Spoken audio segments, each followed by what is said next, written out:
Acción de la tarde, el interactivo que marca la diferencia en la radio. Por Palma 90.7 FM. Estamos hablando, ¿verdad?, del caso de Jochi y de Vera, ¿verdad?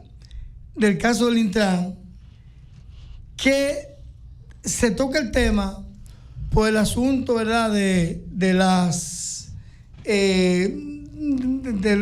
los asuntos electrónicos, ¿verdad, Vidal? De espionaje. De espionaje, principalmente. Entonces, casualmente, un día como hoy, del 1974, al presidente Richard Nixon se le inicia un proceso judicial por el escándalo más grande de la historia americana con respecto a lo que fue el Watergate.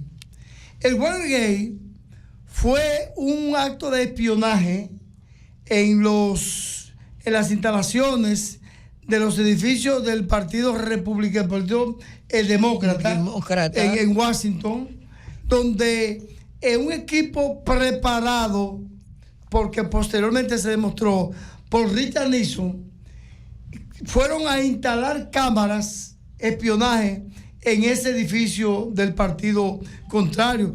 Richard Nixon estaba en el poder. Watergate era el nombre del edificio donde tenía el Partido Demócrata. Eso es correcto, que eran 3 edificios, pero en ese lugar estaba el edificio principal de ese partido.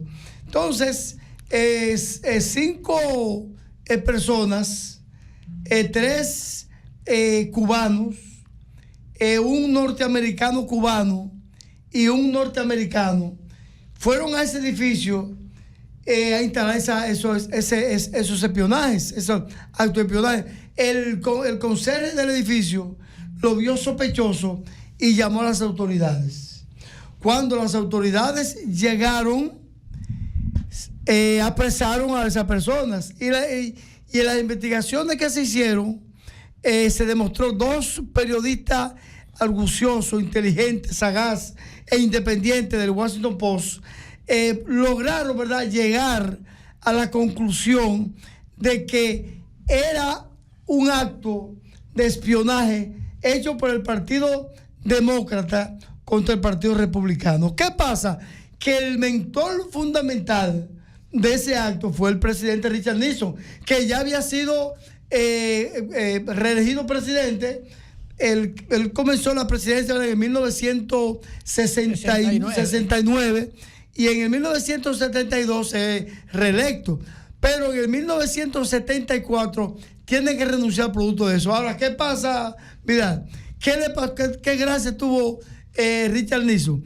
En Estados Unidos existe la particularidad legal que el presidente puede ser indultado, puede indultar sin haber una sentencia definitiva, no como aquí, que para que aquí haya un indulto tiene que haber una sentencia definitiva, y luego puede ser indultado, allí no. Entonces, el presidente, el vicepresidente de ese momento, el vicepresidente había renunciado porque se le había acusado de una acción dolosa, de un fraude contra el Estado, y él renunció aún declarándose inocente. Entonces, Richard Nixon, que no era vicepresidente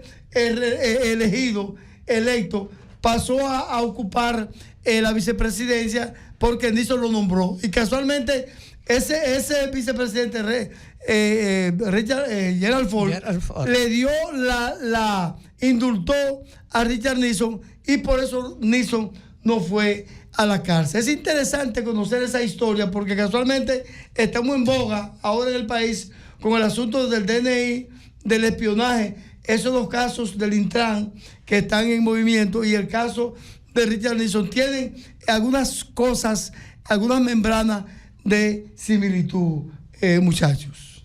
Pero Richard Nixon llegó a ser presidente, ¿verdad? 2 veces. Primero fue vice de 1953 a 1961. Fue candidato y perdió perdió con Kennedy. Luego aspiró a una posición que no era la presidencial, también perdió. Y se creyó que no tenía futuro político, pero por los avatares de la vida, él gana la presidencia, porque quien debía ganar, que era un hermano de Kennedy, Bobby, que él fue procurador general de la República durante el gobierno de Kennedy, aspiró a la presidencia y lo mataron siendo candidato.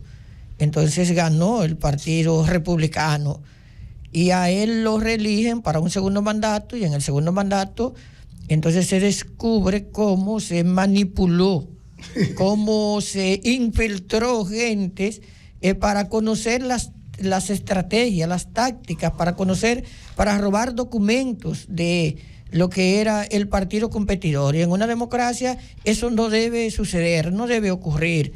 Pero resulta que, como dice Odalis, teniendo la posibilidad de un proceso abierto, su vicepresidente, que era un hombre suyo, de su confianza, le indulta. Y por lo tanto no tuvo un proceso penal, él no lo tuvo. Y es una ventaja que tuvo él, que no la ha tenido Donald Trump, no la ha tenido, aunque tuvo el beneficio de una decisión del Tribunal Supremo de los Estados Unidos que dice que determinados actos oficiales generan cierta inmunidad. Una decisión que en Estados Unidos la parte académica está reflexionando mucho por los impactos que puede tener para la democracia. Pero ese fue el Nixon, que también hizo aportes. Ese punto negativo lo marcó. Primer presidente negro siendo americano, Vidal. Sí, pero hizo aportes y se llegó a la luna siendo él el presidente.